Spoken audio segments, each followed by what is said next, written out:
Bugun biz ko'pchilik bilan intayin katta mujtahid olim haqida o'rtoqlashmoqchimiz. Imom Zahabiy u kishini o'z davridagi ulamolarning sardori, hofizlarning imomi, Shayxul Islom deb ta'riflagan. Imom Abdullah ibn Muborak u kishini tasvirlab mundaq deydi: Agar sen u kishiga qarasang, u kishining nihoyat taqvodor, obid ekanligini ko'rsan. Yana bir qarasang, muhaddis ekanligini ko'rsan.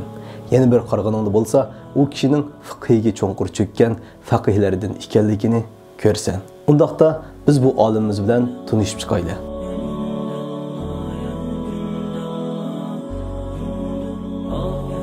İmam Sufyan as-Savri hicretning 97-yili Sulaymon ibn Abdulmalikning xaliflik zamonida Kufada tug'ilgan bo'lib, u kishining dadasi Said ibn Masruq Kufadagi ishonchli muhaddislardan edi. Cho'ng dadasi Masruq bo'lsa Ali radhiyallohu anhu bilan birga Jamal urushiga qatnashgan tabiinlardandir. Demak, Sufyan as-Savri sahobalarning kattalari bilan uchrashgan ulug' bir tabiinning navrisidir. Imom Sufyan as-Savrining ilm hayoti muhaddis bo'lgan dadasidan hadis o'rganish bilan boshlangan bo'lib, ota-onasi uni ilm olish uchun Basraga avatganida u tixi yosh yigit edi. Imom Sufyan as-Savri Basraga kelgandan keyin Abdullah ibn Avn va Ayyub as-Saxtiyani qatorliq mashhur muhaddis va faqih ulamolardan dars olgan. U kishining ustozlarini sanag'animizda 600 dan ko'p ulamodan dars olganligini va ularning ichida ko'pinchisining tabiinlar va ulardan keyingi olimlar ekanligini ko'ramiz. Ilm hikmat o'z yo'lida tirishquchi Imom Sufyan Savrini nihoyat tezla avomga tanitdi. Alloh taolo Imom Sufyan Savriga nihoyat o'tkir aql, idrok va kuchli yodlash quvvati bergan bo'lib, u kishi bu vaqtda mundaq deydi: "Men anglaganligi gaplar menga yodi bo'lib qoladi. Shunga men ilm so'rindan boshqa yerlarda quruq paranglarni anglab yodlab qolmasligim uchun barmoqlarimni quloqimga tiqib olatdim." Mana shundoq o'tkir aql egisi bo'lgan Imom Sufyan Savrining atrofi uningdan ilm olish uchun kelgan nurg'un taliblar bilan to'lib ketadi. Ana shu vaqtlarda Imom Sufyan Savri fiqh va hadis sohasida mustaqil ko'z qarashlari bo'lgan, islom ummati e'tirof qilgan mujtahidga aylangan bo'lib, Al-Jami'ul Kabir, Al-Jami'us Sag'ir, Al-Faraid deganga o'xshash qanchadan kitoblarni yozib chiqqan edi. Imom Sufyan Savri nihoyat taqvodor kishi bo'lib, u kishi doim mundaq deydi: Yaman amallar kasaldir. Ulamolar bo'lsa uning dorisidir. Agar ulamolar kasal bo'lib qolsa, uni kim qandoq davolaydi? Kishilar ilmga taomdanmi bakrak ehtiyojlidir. Chunki taom insonning jismini oziqlantirgan bo'lsa, ilm uning ruhini oziqlantiradi.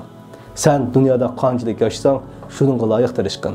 Oxiratga bo'lsa, oxiratga loyiq tirishqin. Bilginki, dunyo hayoti fanidir. Pat yaqinda tugab ketishi mumkin. Ammo oxirat hayoti bo'lsa, abadiydir.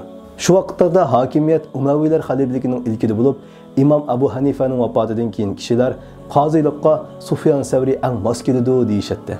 Oradan uzun o'tmay xalifa Abu Ja'far Mansur Sufyan Savrini islom poytaxtining qoziligidek ustun vazifalarga taklif qildi. Ammo Sufyan Savri men u o'ringa munosib emas deb talabni chiroyli rad qildi. Bu ishdan keyin xalifa Sufyan Savrini tutib kelish buyruqini berdi.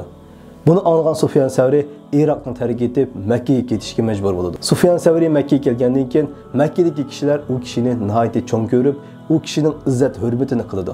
Makkaning shu vaqtlardagi valisi Muhammad ibn Ibrohim al-Hashimi Imom Sufyan Savriga nurg'un oltin kumushni hadiya sifatida avatdi. Ammo Sufyan Savri uni qabul qilishga unamaydi. U kishining atrofidagilar: "Ey imom, sizlar ummonlarni harom deb qarg'anliklari uchun qabul qilmamlar" deganida, "Yo'q, undaq emas. Men u mollarni olgandan keyin haqni so'zlayolmaydigan bo'lib qolishdan qo'rqaman. Chunki amaldorlarning pulini olgan kishi amaldorlarning olqiniga tushib qoladi. Ular nimani so'zlasa, shuningga rozi bo'lishga majbur bo'lib qoladi" deb javob berdi. Shundoq Imom Sufyan Savri nafsini mana shundoq pok tutgan. Turmushlari g'urbatchilik ichida o'tgan bo'lsa-mu, haq ustida mustahkam turgan bir zot edi. Quyoshni etak bilan to'sib qolgan bo'lmagandek, Imom Sufyan Savrining nomi al-avomga taralg'ashqa, hokimiyatning u kishini qaytadan izdishi bilan Makkada tura olmay Basraga ketishga majbur bo'ldi. Hijratning 161-yili hurmatli Imom Shayxul Islom hadis sohasida Amirul Mu'minin deb ta'riflangan ulug' mujtahid Sufyan Savri Basrada kasal sababli vafot qildi. Butun islom ummati u kishining vafotiga qattiq qayg'urdi. Alloh taolo Imom Sufyan Savridan rozi bo'lsin. Va yuqorida tilga ilingan yoki tilga ilinmagan barcha imomlardan rozi bo'lsin.